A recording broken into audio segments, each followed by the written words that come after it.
বছরের রক্তক্ষয়ী যুদ্ধে পৃথিবীর সুপার পাওয়ার আমেরিকাকে তালিবান শুধু যুদ্ধেই হারায়নি, পশ্চিমী দুনিয়া তথা ইউরোপ এবং আমেরিকার সুদীর্ঘকাল ধরে প্রতিষ্ঠিত সুদভিত্তিক যে অর্থনীতি, সেই অর্থনীতির বিকল্প সুদমুক্ত ইসলামিক ইকোনমিকে পৃথিবীতে যে দাঁড় করানো যায় এবং সুদমুক্ত ইসলামিক অর্থনীতি যে শক্তিশালী অর্থনীতি, একটি দেশকে খাদের কিনারা থেকে 5 বছরের মধ্যে পৃথিবীর অন্যতম শক্তিশালী অর্থনৈতিক রাষ্ট্র গড়ে তোলার যে জয়যাত্রা শুরু করেছে আফগানিস্তান, সেই অলিক গল্প আপনাদের সামনে আজকে তুলে ধরার চেষ্টা করব।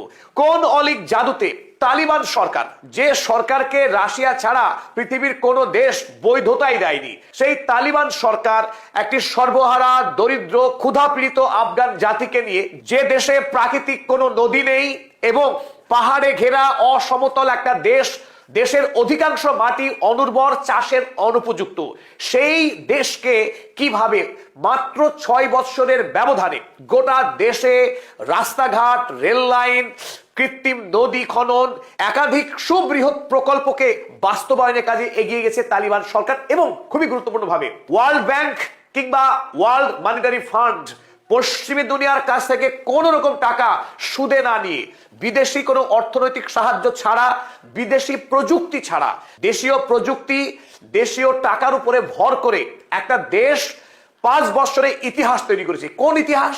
আফগানিস্তান বর্তমানে এমন একটি দেশ, যে দেশের টাকার দাম প্রতি বছর লাফিয়ে লাফিয়ে বাড়ছে। যেখানে ভারত, পাকিস্তান, বাংলাদেশ, পৃথিবীর অধিকাংশ দেশের আমেরিকার ডলারের সাপেক্ষে দাম পড়ছে, সেখানে আফগানি মুদ্রার দাম বেড়ে চলেছে। পৃথিবী যখন দুর্নীতির সঙ্গে লড়াই করে হেরে যাচ্ছে, বাংলাদেশ, ভারত, প্রতিটা দেশের প্রধান চ্যালেঞ্জ এখানে সরকারি অফিসের দুর্নীতি, করাপশন সর্বত্র, সেখানে তালিবান শাসকরা প্রমাণ করে দেখিয়েছে আজকের 21 শতকেও একটি দেশকে দুর্নীতিমুক্ত করা যায়। বর্তমানে আফগানিস্তান পৃথিবীর সেই দেশ যেখানে করাপশন রেট 0। আমরা যখন অন্ধভাবে বিশ্বাস করি উন্নতি মানেই পশ্চিম, আমেরিকা, ইউরোপ, আমেরিকা ইউরোপের টাকা ছাড়া, আমেরিকা ইউরোপের প্রযুক্তি ছাড়া পৃথিবীর কোনো উন্নতি হতেই পারে না। আমেরিকার গণতান্ত্রিক মডেল, আমেরিকার ব্যাংকিং মডেল, আমেরিকার টেকনোলজি, এই সব ছাড়া পৃথিবীর কোনো দেশ উন্নতি করতেই পারে না। কিন্তু এই সমস্ত মিথকে ভেঙে চুরমার করে দিয়ে আফগানিস্তানের তালিবান সরকার দেখিয়েছে পশ্চিম ছাড়া প্রাচ্য দেশীয় প্রযুক্তিতে কোনো দেশ মাথা উঁচু করে দাঁড়াতে পারে এবং সেটা অল্প সময়ের মধ্যেই করে দেখানো সম্ভব। তবে নিশ্চিত করে বলা যায়, তালিবান সরকার যেভাবে অসম্ভবকে সম্ভব করে দেখিয়েছে, তার নেপথ্যে ইমানি শক্তি সবচাইতে গুরুত্বপূর্ণ ভূমিকা পালন করেছে। যদি ইমানি শক্তি না থাকতো, তালিবান তার দেশে দুর্নীতিকে শূন্যে নামিয়ে আনতে পারতো না। তাছাড়া যেভাবে অল্প সময়ে বৃহৎ প্রকল্পগুলোকে বাস্তবায়ন করছে, পৃথিবীর মধ্যে সব থেকে কম ব্যয়ে, এত অল্প ব্যয়ে এত বৃহত্তর কৃত্রিম নদী, রেল লাইন স্থাপন, সড়ক যোগাযোগ গড়ে তোলা, পৃথিবীতে নজিরবিহীন কোন দেশ এত অল্প টাকা ব্যয়ে এত অল্প সময়ে পরিকাঠামো নির্মাণ করে দেখাতে পারেনি অতীতে। আসুন এবার দেখে নিই তালিবান সরকারের কয়েকটা ম্যাজিকের ঝলক। আমি প্রফেসর আব্দুল হালিম, চলুন শুরু করা যাক। 2021 সালের আগস্ট মাসে যখন আমেরিকার সৈন্যরা তালিবানের হাতে মার খেয়ে মধ্যরাতে বাগরাম এয়ারবেস ছেড়ে চোরের মতো পালিয়ে গেল, রাতারাতি তালিবান আফগানিস্তানের শাসনভার গ্রহণ করলো। কিন্তু সবাই ধরে নিয়েছিল তালিবান এই দেশ চালাতে পারবে না, তাদের দ্বারা দেশ চালানো সম্ভব না। তারা গেরিলা যুদ্ধ করে মার্কিনদের হারাতে পারলেও সরকার তারা চালাতে পারবে না। কিন্তু সেই অসম্ভবকে কিভাবে সম্ভব করলো দেখুন। 2021 সাল যখন ভারতের রুপির ডলারের সাপেক্ষে দাম ছিল 74 টাকা, সেখানে আফগানি মুদ্রার দাম ছিল প্রায় 77 টাকা প্রতি ডলারে। ভারতীয় রুপি যখন ধারাবাহিকভাবে ডলারের সাপেক্ষে সস্তা হয়েছে, সেখানে আফগানি মুদ্রা ভারতের থেকে সস্তা ছিল যে মুদ্রা, সেই মুদ্রা এখন ভারতের থেকে 1.5 গুণ দামি এই মুহূর্তে তালিবান সরকারের আফগানি মুদ্রা। যদি কোনো দেশের মুদ্রার দাম বাড়তে থাকে, তাহলে সেই দেশ সীমাহীন লাভবান হবে, কারণ বিদেশ থেকে পণ্য আমদানি করা সেই দেশের পক্ষে সহজতর এবং সস্তায় বিদেশ থেকে পণ্য কিনে দেশের মানুষের অভাব পূরণ করতে পারবে। আর সেই কাজ এখন করে চলেছে আফগানিস্তান, যেখানে পৃথিবীর অন্য দেশে ধারাবাহিক দ্রব্যমূল্য বৃদ্ধি হচ্ছে। দ্রব্যমূল্য বৃদ্ধির সঙ্গে সাধারণ মানুষ এটাই উঠতেই পাচ্ছেন না। নিত্য প্রয়োজনীয় চাল, ডাল, ঔষধ, জামা কাপড়, বিদ্যুৎ কিনতে গিয়ে যখন পৃথিবীর অধিকাংশ দেশ হিমশিম খাচ্ছে, সেখানে আফগানিস্তানে হচ্ছে উল্টোটা। অর্থাৎ জিনিসপত্রের দাম প্রতি বছর ধারাবাহিকভাবে কমছে। ইনফ্লেশনের জায়গায়, মুদ্রাস্ফীতির জায়গায় মুদ্রা হ্রাস হচ্ছে, অর্থাৎ দাম কমছে। এখানে একথাও সত্য যে আফগানিস্তান এখনো একটি দরিদ্র দেশ, দেশের বড় অংশের মানুষ এখনো দারিদ্র সীমার নিচে বাস করে এবং খাদ্য সংকটের শিকার আফগানিস্তান। কিন্তু বিগত 5 বছর সময়ের মধ্যে আফগানিস্তান যেভাবে উন্নতির পথে এগিয়ে চলেছে এবং যেভাবে পরিকাঠামো খাতে বিপুল পরিমাণের বিনিয়োগ করছে, রাষ্ট্র নির্মাণের কাজ চলছে, তাতে অল্প সময়ের ব্যবধানে আফগানিস্তান পৃথিবীর অন্যতম শক্তিশালী রাষ্ট্র হওয়ার পথে এগোচ্ছে। ভারতবর্ষ, বাংলাদেশ বা এই উপমহাদেশের অধিকাংশ দেশে রাজনৈতিক নেতারা যখন ভাতা ডোল দিয়ে দেশের কোষাগারের টাকাকে নষ্ট করছে এবং পরিকাঠামো নির্মাণকে সম্পূর্ণরূপে উপেক্ষা করছে, অবহেলা করছে, সেখানে আফগানিস্তান দেশের মানুষকে সস্তায় ভাতা বিলি না করে যে বিচক্ষণতা নিয়ে তারা এগিয়ে চলেছে, তাতে অচিরেই আফগানিস্তান অর্থনৈতিকভাবে, খাদ্যের দিক থেকে, প্রযুক্তির দিক থেকে তারা একটা স্বনির্ভর জাতি হবে, তাতে কোনো সন্দেহ নেই। উন্নততর প্রযুক্তিকে কাজে লাগিয়ে চীন তার বৃহত্তর দেশের যে বন্ধুর ভূপ্রকৃতি, সেই প্রকৃতিকে হার মানিয়েছে চায়না। ওই একই রকম কাজ তালিবান সরকার আফগানিস্তানে বাস্তবায়িত করে দেখিয়েছে। তাদের কাছে লিমিটেড রিসোর্স, খুবই অল্প পরিমাণ টাকা এবং দেশীয় প্রযুক্তি কাজে লাগিয়ে যে কাজ চীন করেছে সেই কাজ আফগানিস্তান করে দেখালো। এটা বড় আশ্চর্যের বিষয়। প্রকৃতি যেখানে রুক্ষ, আফগানিস্তানে কোনো নদী নেই। আফগানিস্তানে একমাত্র বড় নদী যে কেবলমাত্র আফগানিস্তানকে স্পর্শ করেছে মাত্র, তাজিকিস্তান হয়ে এই আফগানিস্তান ছুঁয়ে তারপর এই নদী উজবেকিস্তান হয়ে তুর্কমেনিস্তান দিয়ে বেরিয়ে গেছে। আফগানিস্তানের নদী না থাকার ফলে বিস্তীর্ণ অঞ্চল অনুর্বর এবং কৃষিকাজের অনুপযুক্ত, ফলে দেশে খাবারের ব্যাপক সংকট এবং যোগাযোগ ব্যবস্থাও অত্যন্ত কঠিন।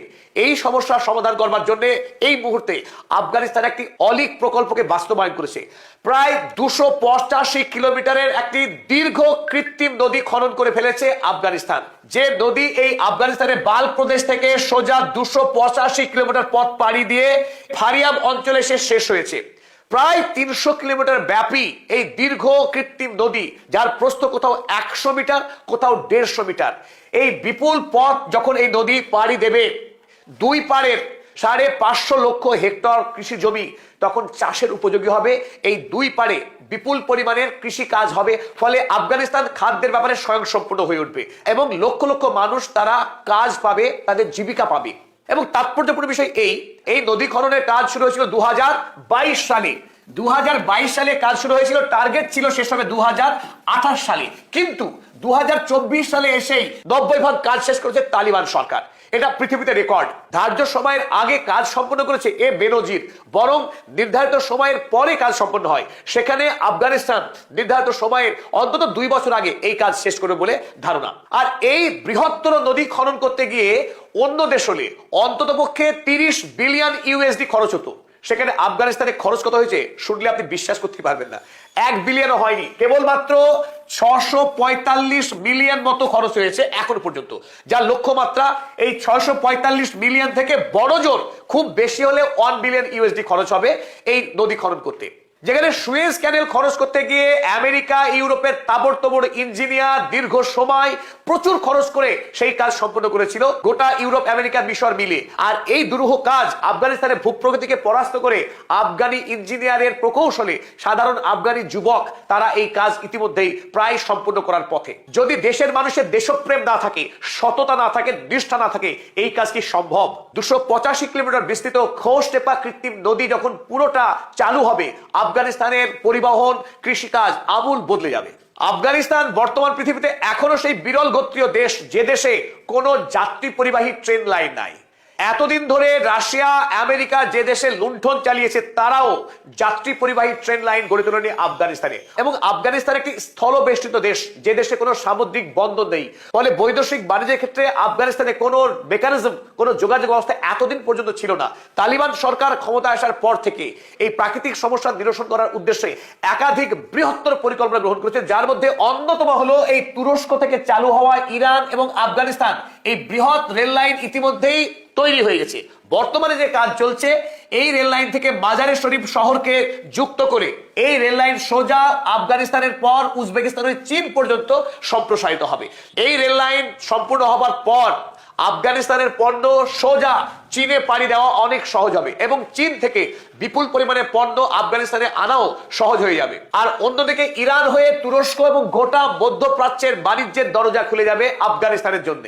অন্যদিকে অপর গুরুত্বপূর্ণ রেল যোগাযোগ যার কাজ শুরু হয়েছে উজবেকিস্তানের তেরমেজ শহর থেকে সোজা আফগানিস্তানের মাজারি শরীফ হয়ে কাবুল দিয়ে সোজা পাকিস্তানের পেশোয়ার পর্যন্ত সম্প্রসারিত হবে এই রেল লাইন, যার আসল নাম হচ্ছে ট্রান্স আফগানিস্তান রেল লাইন, যাকে সহজে আফগানিস্তানের মানুষ কাবুল করিডোর নামে চেনে। এই করিডোরের নির্মাণের কাজ সম্পূর্ণ হওয়ার পর গোটা আফগানিস্তানের মধ্যে পণ্য পরিবহন, এমনকি ওদিকে উজবেকিস্তান এদিকে পাকিস্তান পর্যন্ত পণ্য পরিবহনের এক নতুন দরজা খুলে যাবে। বিশ্ব বাণিজ্যের ক্ষেত্রে আফগানিস্তান সরাসরি অংশগ্রহণ করার সুযোগ পাবে, যে সুযোগ থেকে এতদিন বঞ্চিত ছিল আফগানিস্তানের মানুষ এবং আফগানিস্তানের বণিকেরা। ফলে আফগানিস্তানের অর্থনৈতিক কর্মকাণ্ড, অর্থনৈতিক প্রগতি আরো বিপুল ত্বরান্বিত হবে। আফগানিস্তানের যে দারিদ্র, খাদ্য সংকট, যে সমস্যাগুলো রয়েছে সেই সমস্যা অচিরেই মিটে যাবে। একথা হলফ করে বলা যায় আগামী 10 বছরের মধ্যেই আফগানিস্তান অর্থনীতি, কৃষি, প্রযুক্তি এবং আন্তর্জাতিক বাণিজ্যে এশিয়ার মধ্যে একটি অন্যতম শক্তিশালী রাষ্ট্রে রূপান্তর হবে। রেল লাইনের পর এই মুহূর্তে তালিবান সরকার দ্বিতীয় গুরুত্বপূর্ণ লক্ষ্যমাত্রা ধার্য করেছে। সেটা কি? আফগানিস্তানের সমস্ত গুরুত্বপূর্ণ শহরগুলোকে সড়ক পথে যোগাযোগ গড়ে তোলা। যে কাজ ভারতবর্ষে সোনালী চতুর্ভুজ প্রকল্পে কলকাতা, নিউ দিল্লি, মুম্বাই, চেন্নাই 4টে বড় শহরকে যেভাবে জুড়ে দেওয়া হয়েছিল এবং এই প্রকল্পের পর ভারতবর্ষের আভ্যন্তরীণ বাণিজ্য যেভাবে ত্বরান্বিত হয়েছিল সেটা ইতিহাস। একই কাজ আফগানিস্তানে হচ্ছে। এখন এই কাবুল শহর থেকে শুরু হচ্ছে একটি রিং রোড, যে রিং রোড গোটা আফগানিস্তানকে এখন বৃত্তাকারে ঘিরে ফেলবে। কাবুল থেকে শুরু করে এই রোড মাজারি শরীফ হয়ে তারপর মেইমানার মধ্য দিয়ে সোজা হেরাট এবং হেরাটের পর এই রাস্তা কান্দাহার হয়ে গজনি এবং তারপর আবার কাবুল এসে স্পর্শ করবে এবং এই মেন রোডকে স্পর্শ করবে দেশের ভেতর থেকে আসা অসংখ্য ছোট ছোট সড়ক। ফলে গোটা দেশ কানেক্টেড হবে, গোটা দেশ সংযুক্ত হবে এই সড়ক পথে। অন্যদিকে অপর বৃহত্তম চ্যালেঞ্জ আফগানিস্তানের আজ পর্যন্ত বিদ্যমান, যা হলো বিদ্যুৎ সংকট। দেশের এখনো 60% পরিবারে কোনো বিদ্যুৎ সংযোগ পৌঁছায়নি। মানুষ অন্ধকারে এখনো আদিম ভাবে তারা জীবনযাপন করতে বাধ্য হয়। আফগানিস্তানের শহরের মানুষ তারা কিছুটা বিদ্যুৎ পরিষেবা পায়, কিন্তু অধিকাংশ পাহাড়ি এবং গ্রামীণ অঞ্চলগুলি সেগুলো আজও অন্ধকারে নিমজ্জিত। আর এই সমস্যা মোকাবেলা করবার জন্য তালিবান সরকার এক গুচ্ছ বাস্তব ভিত্তিক প্রকল্প তারা গ্রহণ করেছে, যার কাজ জোর কদমে এগিয়ে চলেছে এবং 2028 সালের মধ্যেই আফগানিস্তান বিদ্যুতের ক্ষেত্রে স্বনির্ভর দেশ হিসেবে গড়ে উঠবে। চলুন আমরা দেখি এই মুহূর্তে আফগানিস্তানের দেশের মধ্যে বিদ্যুতের চাহিদা 7000 মেগাওয়াট। 7000 মেগাওয়াট যেখানে বিদ্যুতের চাহিদা, দেশে এখন সাপ্লাই রয়েছে মাত্র 1500 মেগাওয়াট। দেশের অভ্যন্তরে 5500 মেগাওয়াটের বিদ্যুৎ ঘাটতি। আর এই ঘাটতি মেটাবার জন্য ইতিমধ্যেই তালিবান সরকার জলবিদ্যুৎ প্রকল্পে তারা লক্ষ্যমাত্রা রেখেছে 2040 মেগাওয়াট। সালমা নদীবাঁধ, তরি নদীবাঁধ, এই সমস্ত নদীবাঁধ থেকে বিপুল পরিমাণের বিদ্যুৎ উৎপাদন হওয়ার সম্ভাবনা রয়েছে, যে কাজ জোর কদমে চলছে। অন্যদিকে আফগানিস্তান যেহেতু পাহাড়ি দেশ, সেখানে প্রচুর পরিমাণে প্রাকৃতিক গ্যাস পাওয়া যায়। সেই প্রাকৃতিক গ্যাস পুড়িয়ে ইতিমধ্যে বিদ্যুৎ উৎপাদনের কাজ শুরু হয়েছে। লক্ষ্যমাত্রা প্রায় 3700 মেগাওয়াট বিদ্যুৎ উৎপাদনের লক্ষ্য রয়েছে এই প্রাকৃতিক গ্যাস থেকেই। অন্যদিকে কয়লা, আফগানিস্তানে বিপুল পরিমাণে কয়লার ভান্ডার রয়েছে। সেই কয়লা উত্তোলন শুরু করেছে তালিবান সরকার এবং সেই কয়লা থেকে থার্মাল পাওয়ার প্ল্যান্ট অর্থাৎ তাপবিদ্যুৎ কেন্দ্র শুরু করেছে এবং এই ক্ষেত্রে লক্ষ্য 2600 মেগাওয়াট আফগানিস্তানে তাপবিদ্যুৎ উৎপাদন করবার। সর্বশেষে নবায়নযোগ্য জ্বালানি সৌরশক্তি উৎপাদনের লক্ষ্যমাত্রা ধার্য করেছে 700 মেগাওয়াট। চীনের সঙ্গে একাধিক চুক্তি সম্পাদিত হয়েছে এবং তারা আফগানিস্তানে এই সৌর বিদ্যুৎ উৎপাদনের কাজ ইতিমধ্যে তারা শুরু করেছে। ফলে যে পরিমাণ লক্ষ্যমাত্রা তারা রাখা হয়েছে 9000 মেগাওয়াটের লক্ষ্যমাত্রা রেখে কাজ করছে আফগানিস্তানের তালিবান সরকার। ফলে আগামীতে 2028 সালের মধ্যেই দেশ তো বিদ্যুতের স্বয়ংসম্পূর্ণ হবেই, এমনকি উদ্বৃত্ত বিদ্যুৎ উৎপাদন হবে আফগানিস্তানে, যে বিদ্যুৎ আগামী দিনে কারখানা সম্প্রসারণের ক্ষেত্রে, নতুন কারখানা স্থাপনের ক্ষেত্রেও এই বিদ্যুৎ কাজে আসবে। দেশের শিল্পায়নের গতিমাত্রা বৃদ্ধি পাবে। কিন্তু এত কিছু